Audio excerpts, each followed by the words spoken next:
Okay, today I would like to give you a very brief summary lecture of graphs of sinusoidal waveforms. Okay, remembering that for this chapter we are interested in the characteristics of the sinusoidal waveform, so we must be able to define and determine the amplitude, period, frequency, phase angle, phase shift of the sinusoidal waveforms. So what you see here are two general equations of the sinusoidal waveforms. Okay, the first equation is the sine waveform. The second equation is the cosine waveform. Okay, so before I delve in any further, we would like to see how does a basic y equals to sine x graph looks like, respectively how a y equals to cosine x graph looks like. So this is a specific example of when your a, b parameters are equals to 1 and your c and d component are equal to 0 for y equals sine x graph. Respectively, also a and b equals to 1 and c and d equals to 0 for y equal cosine x equation. We call these two simple sine x and cosine x equation the basic sine and cosine graph. Okay, so I want to draw out first the basic sine graph. So it looks like this.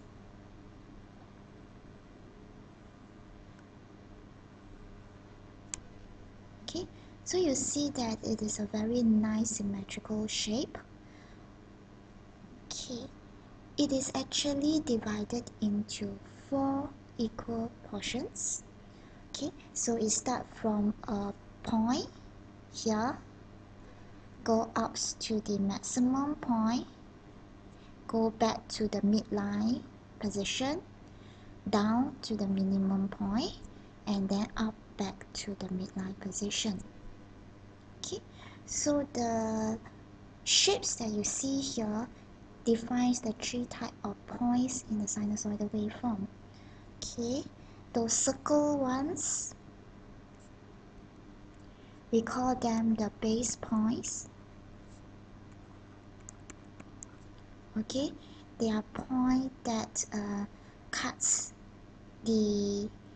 intersects the graph and divides the maximum and minimum value into half.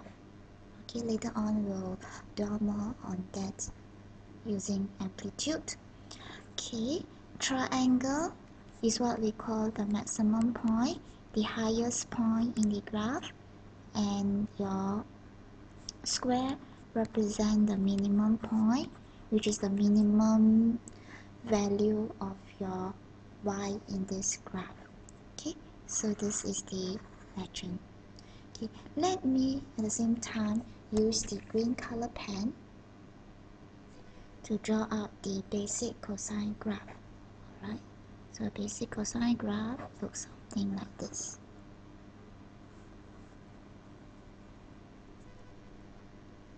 Okay, so you see that it is a little bit different. It starts from a maximum point, goes down to the base point, go all the way down to a minimum point, back up to the base point, and then back to the maximum point. Okay, so this is your y equals to cosine x graph, and this is your y equals to sine x graph. Your vertical axis is y and your horizontal axis is x. Okay, so I want to show you all these lists of different parameters that you see here.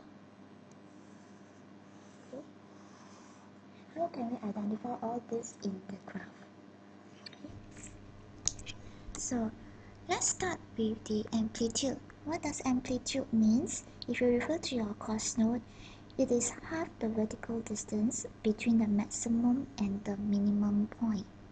Okay, so given a graph, you can always identify the maximum point and minimum point.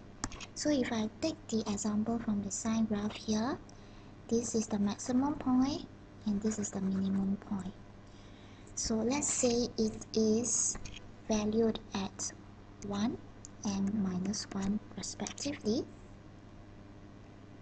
We see that we can compute the amplitude using the definition, and it is just simply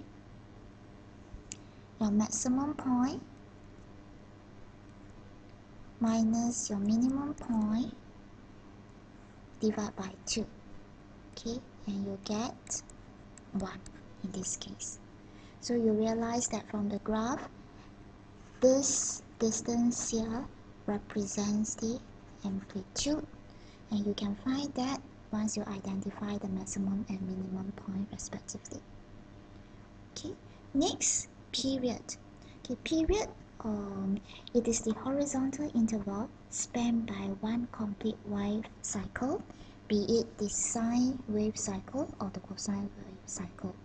So these two graphs that you see in this diagram are actually a full sine wave cycle and a full cosine wave cycle. Okay, so since this is the horizontal interval spanned by one complete cycle, from the diagram here, this horizontal length here that you see, this horizontal interval that you see here depicts one period. Okay, so let's take the example that it cuts at 2 pi. Since it's symmetrical, this is half of it, so it's actually pi. We take this distance, half it again, and this point here is pi over 2, and this is a third, pi over 2, 1.5 pi. Okay, so this one period is 2 pi in this simple case. So since this is symmetrical, we realize that we know that this forms 1/4 of a period. From here to here, it forms half a period. From here to here, it is 3/4 of a period.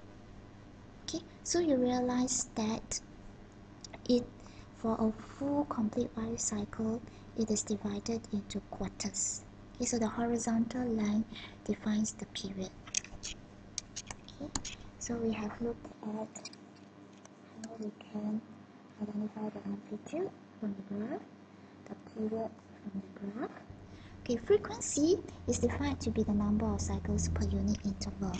So we don't really try to see frequency from the graph visually, but rather we know that it is the reciprocal of the period. So once we know period from the graph, we can work it out, take the reciprocal of the period, and that is what we have as the frequency. Okay, next parameter that we can observe from the graph itself is the phase shift. Okay, so what is phase shift? Phase shift is the amount, okay, that is shifted from the basic sine or cosine graph. Okay, so let me illustrate this in the graph. Okay, let's say I use this sine graph. I try to copy and paste it. Okay, let's try to form a new graph from this basic sine graph and move it horizontally by pi over 2 units. Okay, so you see that, okay, if I change this color to a lighter color, okay, you realize that this lighter graph has translated itself in the right direction by pi over 2 unit. Okay, so all these points here move horizontally to the right by pi over 2 unit to form the new sine graph that you see here. Okay, so this amount to get from the dark blue graph to the light blue graph is what we call the phase shift.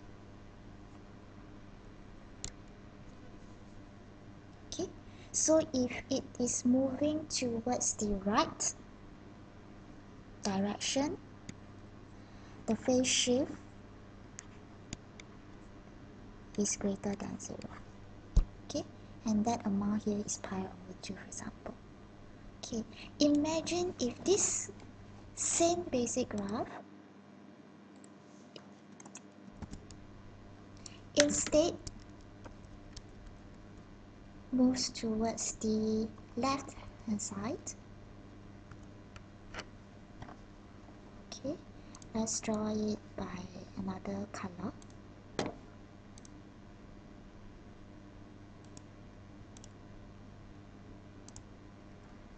so this different shade of blue color graph that you see now is moved towards the left direction.